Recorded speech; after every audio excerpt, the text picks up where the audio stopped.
Welcome back to Timeless Messages from the Ching. This is Stephen. Thanks for tuning in. So if you found this message, there's a reason why you're here. Your unconscious mind, your divine self has brought you here because it knows that there are messages here that could assist you with your life. So pay no attention to when this video is published. If you find this video in 2 months or 2 years from now, there's a reason, and I'm looking forward to doing a reading that will assist you with the most beneficial messages for you right now, whoever you may be. Whatever you're dealing with, bring this to the forefront of your mind and think about this. And if you can, just focus on your breathing and relax as much as possible. And think about the message that I'm about to read to you in regards to your topic that's the most important for you right now. Okay? Timeless Messages from the I Ching. So I'm using these 3 Morgan silver dollars. They're pretty old. There's one from 1883, I think. Another one from 1904. And let's see, 1921, 1883, and 1904.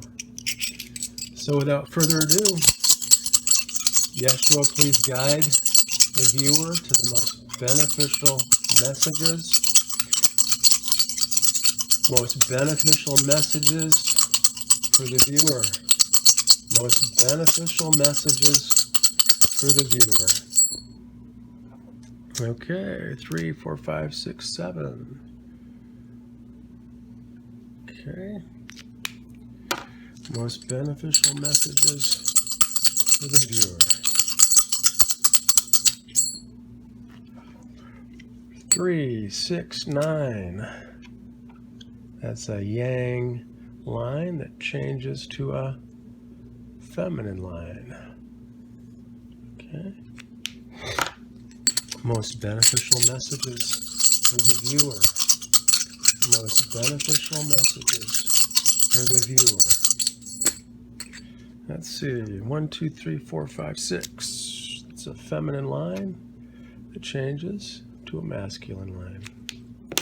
Most beneficial messages for the viewer. Most beneficial messages for the viewer. Most beneficial messages for the viewer. Oh, let's try that again. I dropped that. Most beneficial messages for the viewer. Most beneficial messages for the viewer. That's better. 3, 6, 9. Okay, another masculine line that changes to a feminine line. Most beneficial messages for the viewer. Most beneficial messages for the viewer. 3, 4, 5, 6, 7. Okay. There we go. Most beneficial messages for the viewer. Most beneficial messages for the viewer. Timeless, most beneficial messages for the viewer. Timeless, most beneficial messages for the viewer. Let's do that once more. Didn't quite. Most timeless messages for the viewer. Most beneficial and timeless messages for the viewer. Most timeless and beneficial messages for the viewer. Okay, 3, 4, 5, 6, 7. Okay, let's find out what these are. Okay.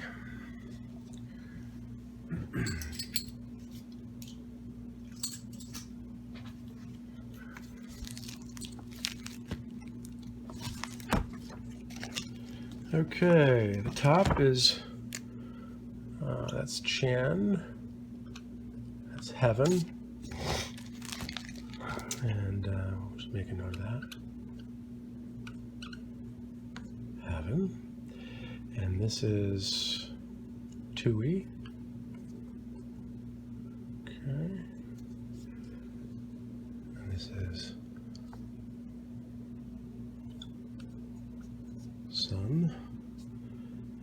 this is, that's Lee.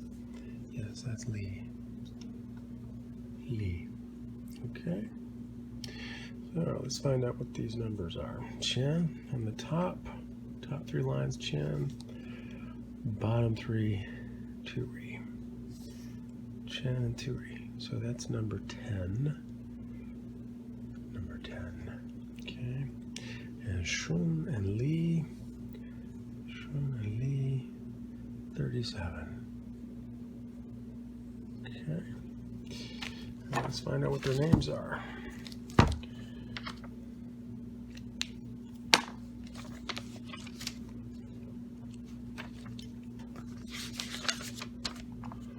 Okay, this is treading.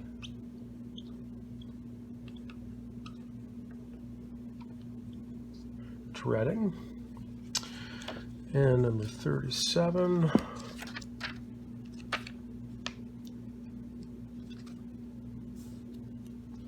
The family.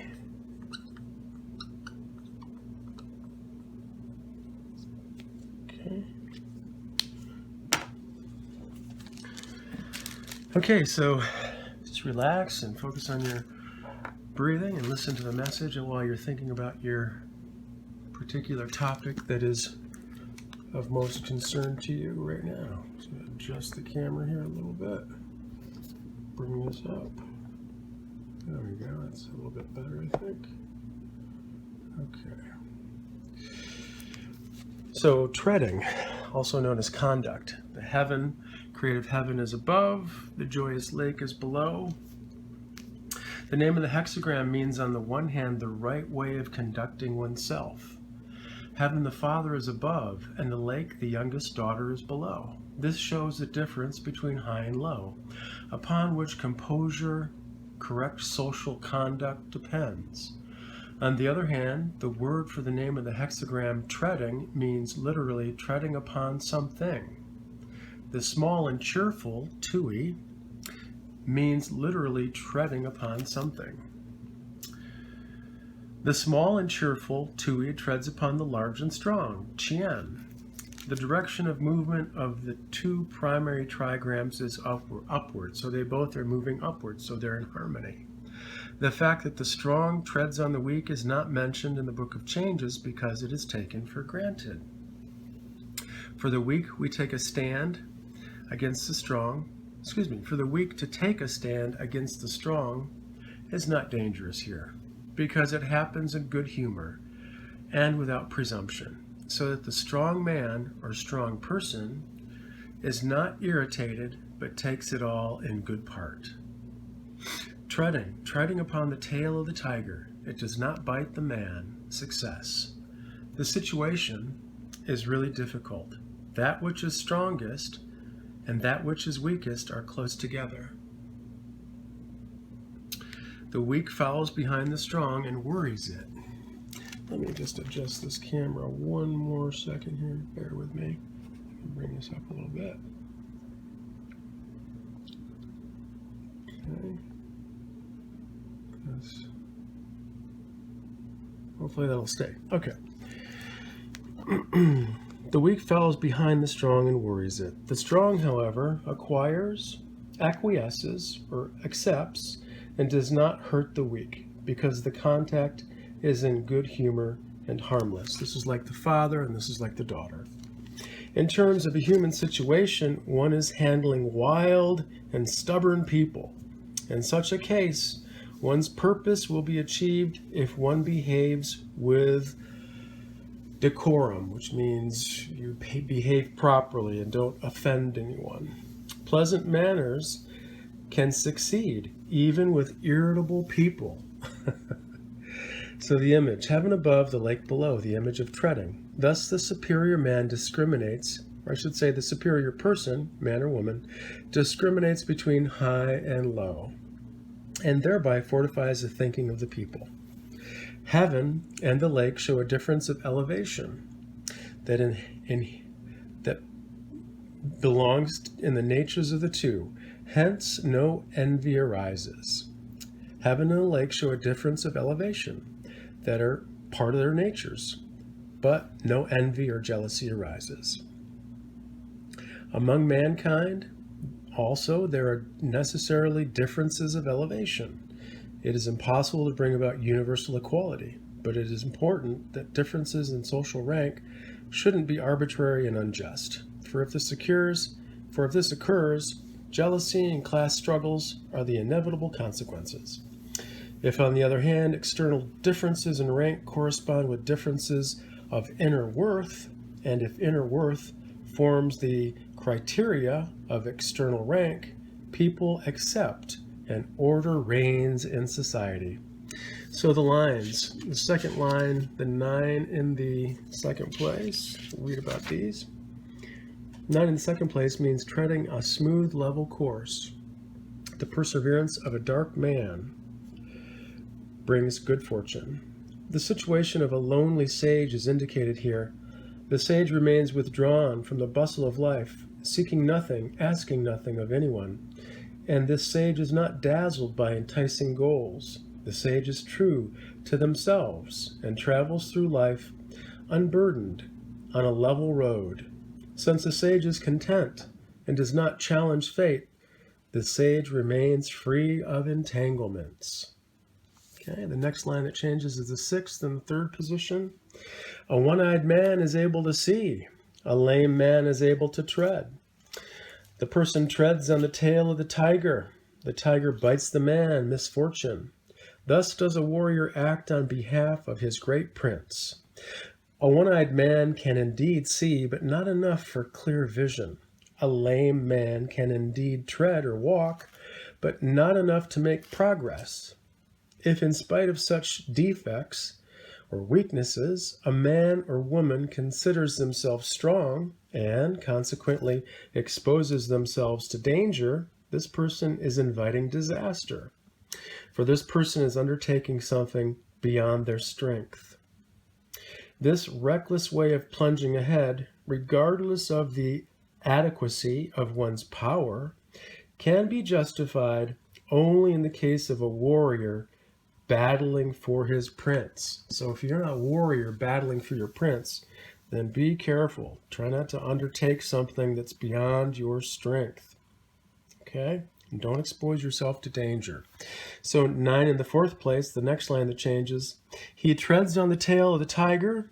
Caution and circumspection lead ultimately to good fortune. This text refers to a dangerous enterprise. The inner power to carry it through is there, but the inner power is combined with hesitating caution in one's external attitude. This line contrasts with the preceding one, which is weak within but outwardly presses forward.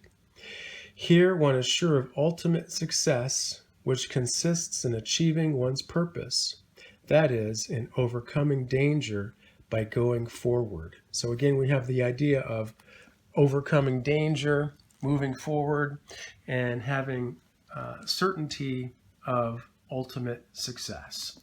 So the second hexagram, the family, number 37, that's the next passage I want to read to you. The family, the clan. This hexagram represents the laws obtaining within the family. The strong line at the top represents the father. The lowest, the son. The strong line at the top represents the father, the lowest, the son. The strong line in the 5th place represents the husband. The yielding second line, the wife. On the other hand, the 2 strong lines in the 5th and the 3rd place represent 2 brothers, and the 2 weak lines correlated with them in the 4th and the 2nd place stand for their respective wives. So the whole family is represented. Thus, all the connections and relationships within the family find their appropriate expression. Each individual line has a character according with its place. The fact that a strong line occupies the 6th place, the 6th line is right here, next to the top, where a weak line might be expected, indicates very clearly the strong leadership that must come from the head of the family. The line is to be considered here not in its quality as the 6th, but in its quality as the top line. The family shows the laws operative within the household that transferred to outside life, keep the state and the world in order. The influence that goes out from within the family is represented by the symbol of the wind, created by fire. So this is the wind, and this is fire. Okay? The judgment, the family, the perseverance of the woman furthers. The foundation of the family is the relationship between husband and wife. The tie that holds the family together lies in the loyalty and perseverance of the wife. Her place is within, this is the wife, the second line, while that of the husband is without, the fifth line. It is in accord with the great laws of nature that husband and wife take their proper places. Within the family, a strong authority is needed. This is represented by the parents. If the father is really a father and the son a son, if the elder brother fulfills his position and the younger fulfills his, if the husband is really a husband and the wife a wife, then the family is in order. When the family is in order, all the social relationships of mankind will be in order. 3 of the 5 social relationships are to be found within the family. That between father and son, which is the relation of love, that between husband and wife, which is the relationship of chaste conduct, and that between elder and younger brother, which is the relation of correctness.